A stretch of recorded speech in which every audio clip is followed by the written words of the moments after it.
I'm glad you guys clapped because with the lighting, I can see none of you. So I want to start with a word of warning. So we're going to be talking about disabilities today, and sometimes I don't use the proper terminology. And the reason being is because I have a disability. In fact, I have a couple, and I work with people with disabilities every day. And we're not always politically correct when we talk about ourselves. So if you hear me say something that you think is improper, I apologize ahead of time. I do a good job, but not always a great job. So my name is Mark Barlet, and I am the founder of the AbleGamers charity. I put this on slide because this is one of my greatest moments at this charity. This young man could not play a game, and through some technology that we created, he was playing a racing game, and that is literally what my face looks like when it's utter joy. You'll have noticed I've lost 50 kilograms since this picture was taken. So I want to tell you guys how AbleGamers was founded. So I was in the military, and when I was in the military, I met a gentleman who we became really good friends. And we were in the dorms together, but he never left the dorms. And I met my husband, and I wanted to show my husband where I lived, but this guy, Albert, he never left the dorms. So I happened to be stationed in Tampa, Florida, where I went to high school. So I asked one of my high school friends, can you please take Albert out? And Stephanie, my friend, she's like, I don't like Albert, he's a geek. And I'm like, please. So I gave her $20. And she took Albert out. And now they've been husband and wife now for 19 years. So my best friend from the military married my best friend from middle school. And when I got out of the military, we used video games to stay connected. Now I'm going to date myself, but we were playing EverQuest together. And every Friday, we would log on to, I can't even remember what the voiceover technology was back then. I think it might have still been strings and can. And every Friday at 7, we would play together, and I would hear that really familiar sound that Camellia has joined the channel. And I knew that we were about to have a night of fun. Well, one Friday night in 2004, I didn't hear that familiar sound. I didn't hear this trumpet that said fun was about to happen. So I picked up the phone, and Albert answered the phone, and I could hear Stephanie crying in the background. In 2001, she was diagnosed with multiple sclerosis. And that day, MS had decided that her mousing hand wasn't going to work. So she wasn't going to be able to play EverQuest. And she was in tears because she loved gaming so much. And she was seeing that her disability was taking away her ability to game. So we spent that night, instead of playing EverQuest, Yahooing some stuff, because Google hadn't been invented yet, and looking for some answers for her, looking for something to help her, and we weren't really finding anything. So we took this as maybe a calling for us to create it, and we created AbleGamers. The idea was disabled gamers, but let's get rid of the dis part. And we are now 15 years old, and we've done some pretty amazing things. And the slide that's up here right now, most of the slides are here for me. They just tell me what I'm supposed to be talking about. If there's something that's specific, I don't know if there's any visually impaired people in the room, but you'll see that I'll describe pretty much in detail. Accessibility doesn't have to be hard. If you look at the slide, you'll see a young man in an orange shirt. He wanted to play Fruit Ninja, but he had a disability where he didn't have arms. He had hands, but they grew out of his shoulder. And he kept trying to play, but the Kinect wasn't seeing him. All of our equipment was wrapped in these little green pieces of foam, and we just handed him a piece of foam. And all of a sudden, boom, Kinect could see him, and he played for hours. And if you actually look in the third here, his mother is actually crying in the background because she never thought he was going to be able to game. Simply fixed by a piece of foam. Now, I want to talk to you guys about accessibility, but I want to talk to you guys about accessibility from a money perspective.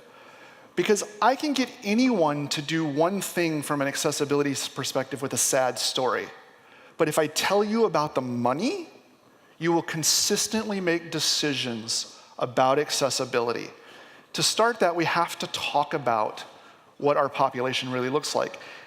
And a lot of people don't really understand the gaming population, so I created these little Minecraft slides. And this is 100 gamers. One of the statistics that's so interesting is that only 18% of gamers are under 18, while 29% of gamers are over 50. Interesting. I'm not over 50 yet, but I'm getting there. When you look at prevalence of disability, I put a little blue circle on what the numbers look like for when you have a disability. You'll notice something, that as you get older, the chances of you being disabled are greater. In fact, the statistics are, but if you actually make it to the ripe old age of 80, there's a 91% chance you have a disability of some sort. So you got that to look forward to. I do have a very US-based presentation, but I spent all this morning adding some euros to everything. So in the United States, 1 in 5 people are disabled. In the EU, the number is actually a little bit higher because you guys classify disabilities much more liberally than we do in the US. But really, the interesting thing is called the sphere of influence. Who here has someone in their life who you're either disabled or someone in your family is disabled? Look around. Look at all the hands that are raised. In the US, 19.3% of people are disabled, but 32.8, 1 in 3 basically, have someone in their immediate family that's disabled. They're thinking about disability in their day-to-day lives. And I want to talk about the money. That's old Ben Franklin. They've made it much more colorful now. I think we're kind of adopting the European version, color. Disposable income. Disposable income is money that you have for stuff that's not food, rent, and transportation. People with disabilities, PWD, $2.47 billion a year in disposable income, which is 208 billion euros as of the exchange rate this morning.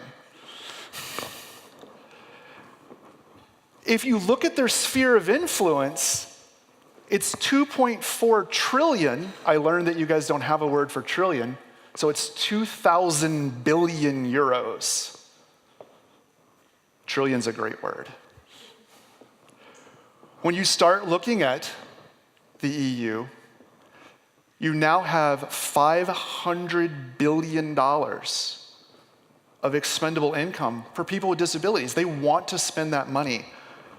3,710 trillion euros in the sphere of influence.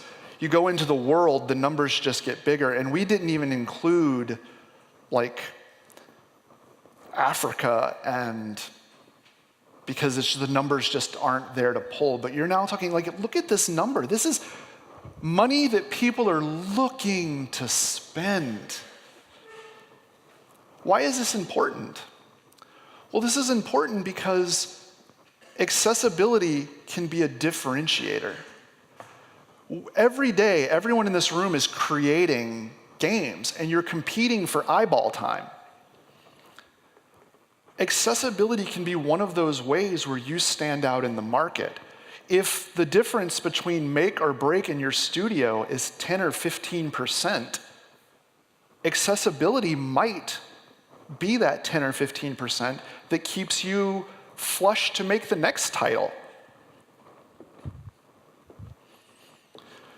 So AbleGamers, we spent a whole lot of time trying to convince developers that they needed to create games for people with disabilities, and the biggest thing we had to really discuss was, hey, there's these people that want to play their games. Finally, the maker of one of the most inaccessible games, AAA games in the world. Does anyone want to guess what that was? The most inaccessible AAA game ever made. Sorry? No, it's Rockstar, Rock Band. And Alex Rigoropoulos, who created Guitar Hero and then sold that and then created Rock Band, gave me a check for $5,000 and said, I like what you're doing, turn this into a real charity. A year later, he said, great, you've convinced me that people with disabilities exist and they play video games. What am I supposed to do? And I went, oh crap. I spent so much time trying to get you to see people with disabilities, I forgot to tell you what you need to do for them. So we created this document called Includification, which we're going to go into, so I'm going to talk to you about some things that you can do within your titles to include people. Winston Churchill said, to improve is to change, to be perfect is to change often. I think what's interesting is he was ahead of his time because the iterative design process that we all kind of use now is, in fact, rewards change often. Back when he said it, I don't think you ever changed. So we created Includification. It's a 47-page document. You can actually download it at includification.com. It's a PDF. It won an award. In fact, it won several awards. But interestingly enough, everything that we're going to talk about, you should probably already understand if you're doing really good game design. Because a lot of the games that have won our AAA Games of the Year awards never set out to be accessible. They just had a budget to do really good games. Always focus on gamers and good design practices, and the disability aspects will usually take care of themselves. This slide is actually really fun because it's a bunch of firemen trying to rescue someone in a wheelchair, and they're focusing on rescuing the wheelchair, not the person. Just thought that was kind of interesting. You're supposed to laugh at that point. In my day job, AbleGamers is not my day job. I work for the United States federal government. And we have a saying, which is, give me enough money and I can do anything. The project that I'm working on right now has a $1.7 billion budget. Isn't that awesome? Yeah.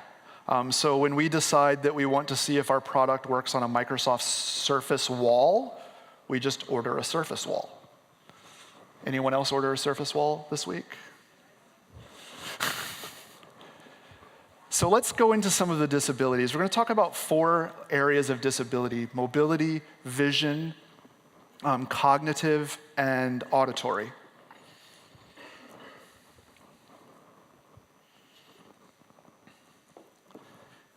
What do all of these types of disabilities have in common? They're all gamers. What you see on the screen is some of the most common diseases and or conditions that lead to a physical disability. Now, I kind of preface that by saying multiple sclerosis is in fact not a physical disability, it's a neurological disorder where your immune system thinks that the myelin, which is the covering around your brain and nerves, is somehow a foreign body. When the body attacks that myelin, what happens is you have a manifestation of a physical disability. This is my circle, so I have paralysis.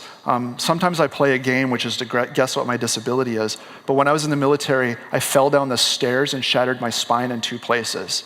So I have very little use of my left leg, and as a matter of fact, if I'm really tired, you'll see sometimes that I have my hand in my pocket so that I can feel where my leg is in space because I don't know where it's at. My husband has CMT, which is Charcot-Marie-Tooth disease. That is a disorder where the bottoms of his feet are curling over. My best friend has multiple sclerosis. My mother died of a stroke 2 years ago. And the chief operating officer of AbleGamers has spinal muscular atrophy, which is a type of muscular dystrophy. This is just my sphere. So what do we do? Well, Includification is broken down into level 1, 2, and 3. And when we wrote Includification, all of our level 1 stuff was technically feasible at the time that we've written it. We're in the process of doing a rewrite on it, and a lot of the stuff that's in level 2 now belongs in level 1 because technology has changed. So what are the things that we can be doing? If you're working in a PC or a console, remappable keys. Now, you developers were so lazy with this that the PlayStations, the Xboxes, they went ahead and added that right to the console. So if you guys don't do it, they've done it for you. Alternative configurations. This is a big one, especially in the indie world. If you're working on a tablet type game and you envision like you can hold it and use the tilt mechanism, that's a great control scheme. But what if I can't hold it? So I always tell developers when they ask me, like, develop a game with your vision in mind, but be open to change. Well, I don't want it played that way.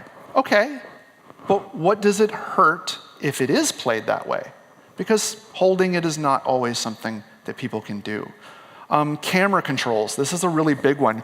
A lot of people who have very limited use of their hands and stuff like that, if they can outsource something like camera control so they don't have to use both sticks or something like that, that frees up their ability to continue to play without having like an over-the-shoulder or a first person or something that locks the camera down for them and give them options.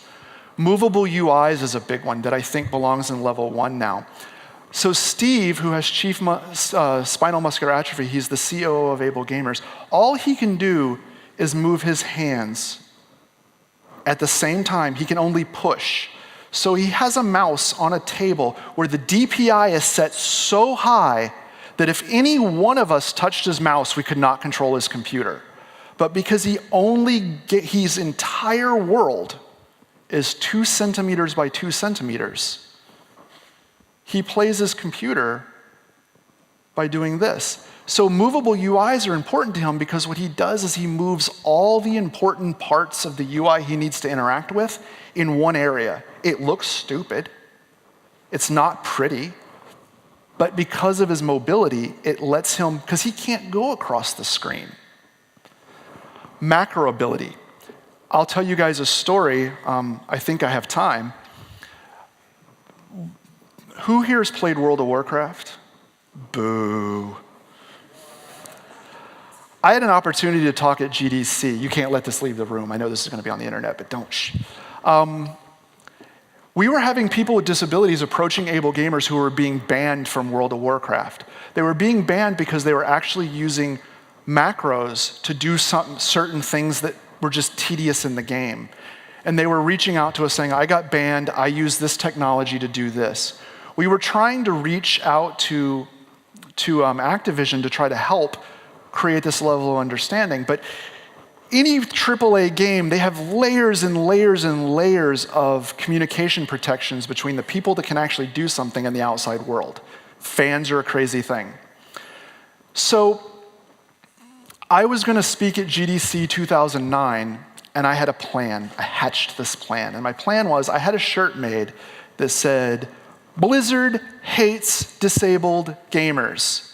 Ask me why. And I talked to a few of my developer friends, and I let it be known that this shirt existed.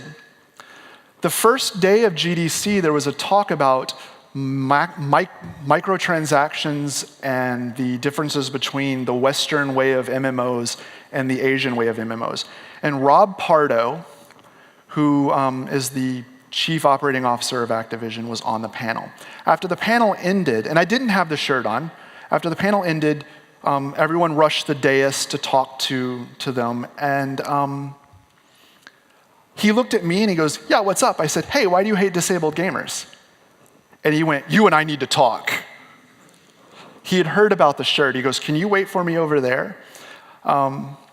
So I waited for him over there, and he talked to me and he said, I hear you have this shirt. Why do you have this shirt? And I said, this is my problem. I have people with disabilities who are being banned because they're using disability technology to play your game, and I can't find anybody to help me.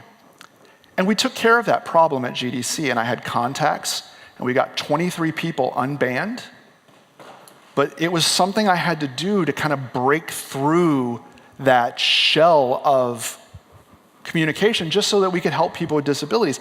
And it was an education moment. It was an opportunity for us to show them that all macros aren't evil. Now, we did have some people who were like, I got banned, and like we would run them through a little test and they failed and we wouldn't help them. So ask yourself this question, because this is what a disabled gamer told me. If you lock me into your control scheme, you might lock me out of your game.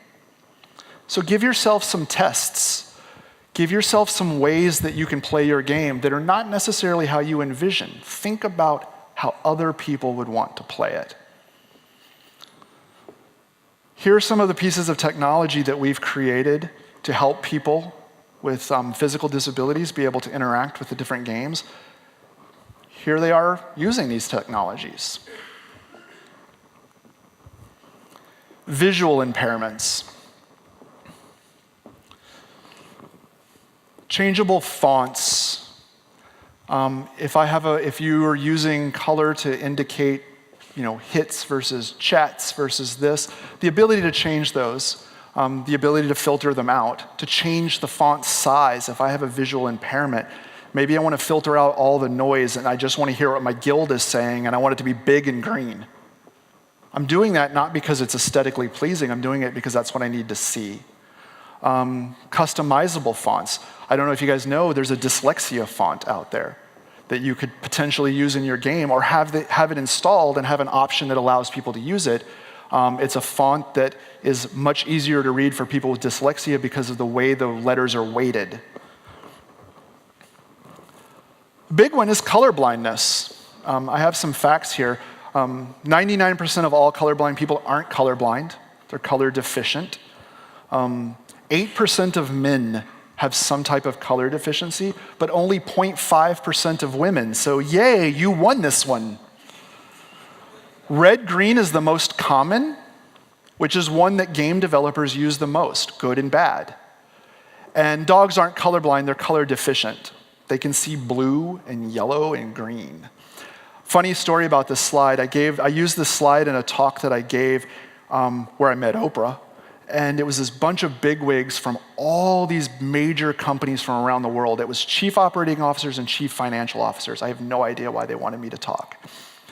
I sat back down at my table, and the CEO of Safeway, which is a grocery store, goes, hey, I was looking at your colorblind slide, and one of those didn't have a number in it. It was this one. He goes, there was no number in there. I saw nothing. So this slide diagnosed some guy that he was colorblind, like on stage. So does everyone see the numbers? If you don't, and you don't know you're colorblind, go see your doctor. So what would you do? Well, this is Star Wars: The Old Republic. And this game is incredibly good for people with colorblind. What they use is color and symbols, and that's the big key. When you look at like Candy Crush or stuff like that, those are very color-friendly games, but if you look a little deeper, all the candies have a different shape. So you just match shapes if you can't match colors. I want to talk a little bit about blind gaming. Now, once you see this slide that I'm about to do, I couldn't convert it into euros. You'll see at the end why. I have an opportunity. I know a bunch of the developers at Rockstar, and we wanted to do a thought game on what it would take to make Grand Theft Auto, which is a AAA game, completely friendly for the totally blind population. This is just a thought exercise. These are our best guesses. Let's get started. So Grand Theft Auto cost $256 million to make. Boom. We talked about if you wanted to make everything have a different soundscape and all of that, the cost of accessibility of this game would be a 50% increase in the cost. $128 million in additional development. Now, at the time, the population of the United States was 313.9 million people. And 32.5 million copies of this game was sold, which means almost 10% of Americans had this game. In the United States, the legally blind population is 2.8 million people. But when you talk about, which means that of that, 10% of those would be 276,858. But remember, we're talking about the totally blind. In the United States, there's only 260,000 totally blind people, which means 25,480, if they wanted to adopt the game like everyone else, would want to play it. That means that it would cost $5,023.54 to make for each person who is blind to play that game, which means that each copy of blind Grand Theft Auto would cost 4,273 euros. That's the only conversion I made. It's right there at the bottom, so I knew it. $5,073 per copy. But here's why this will never happen. Because it would have only increased the sales by 0.000784%. That's why when we talk about, well, I want to make all games, it's just never, but to say that from an indie perspective, you have the tools and you have the ability to do it because you're not making these types of games. Now, is there accessible features in Grand Theft Auto? There is, a lot. Is it totally blind accessible? It's not. Hearing impairment. If you're a gamer with a hearing impairment, it is a golden age for you. Our level 1 is closed captioning. Does anyone know why closed captioning is so common in games now? It's not cheap. It's not cheap. It actually has a cost. But do you know why? Anyone? Localization. There it is. You can take the closed captioning, send the closed caption file off to a language place, boom, closed captioning becomes subtitles. Just like that. So when they release it in an English country, it's an option that you turn on. When they release it in any non-English speaking country, it's on by default with a language file. Learning impairments. This is the one that I think that is the most challenging, but also can be the most rewarding. Tutorials, sandbox modes, difficulty level settings, training, things like that. Oftentimes what people need is just this ability to kind of learn how to play the game at their own pace. You know, The Sims are really good examples of sandbox. You know, I can play, if I'm doing something wrong, it doesn't really have a cost. But we talk about difficulty levels. So this game here, the lead writer is a really good friend of mine, and they had this screen right at the very beginning that said, tell me a story or like make this crazy. And the reason why they did that was he said a third of his team were writers. They were writing stories and dialogue and voiceovers. And he thought it would be tragic that if you couldn't get past the first jump puzzle because they made the game too hard, that you wouldn't be able to consume all of this rich content. So they created this tell me a story. When you're in the tell me the story mode, if there's a jump puzzle and you fail it 3 times, a little pop-up goes, do you want to skip this? Because they want you to consume their story. Now, if you want to like have a crazy experience, it's there too. But what has he done? They've sold a copy of the game, and the chances of you consuming the product is greater. And they felt like they had a really good product. The next slide is really boring, and it's regulatory environments. This is really US-based. So there is accessibility that's being required now in games in the US. All consoles had to have accessibility features under something called the 21st Century Communications and Video Accessibility Act of 2010. I don't know how your laws are named, but ours are always long. Shortened it to CVAA. Game content, like the content that you have now, was under a 2-year waiver that expires in December, and they're trying to get one more year waiver. The requirements are that if you have to have the ability to do text-to-speech, which if you turn it on, if you're building anything in the Android or i platforms, it's really easy to turn on. The EU is actually working on some similar things, and you guys might be using CVAA as a model.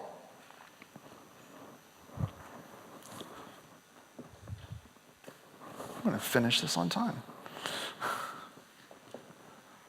I want to end with Ralph Boucher. He is an African American who won the Nobel Peace Prize in 1950, and if you know anything about US history, that's pretty amazing. And he says, man learns and knows, but he doesn't do as well as he knows. This is our weakness. The future peace and harmony of this world is contingent upon the ability of the world, yours and mine, to effect a remedy. This goes back to what Churchill said, which is, every time we change, every time we make a move, let's make it a little bit better than the previous time. If any one of you guys are making a game, the game I always use is Kitten Killer 3000, and you put out a sequel that's Kitten Killer 3001, that better not be worse accessible than the one before.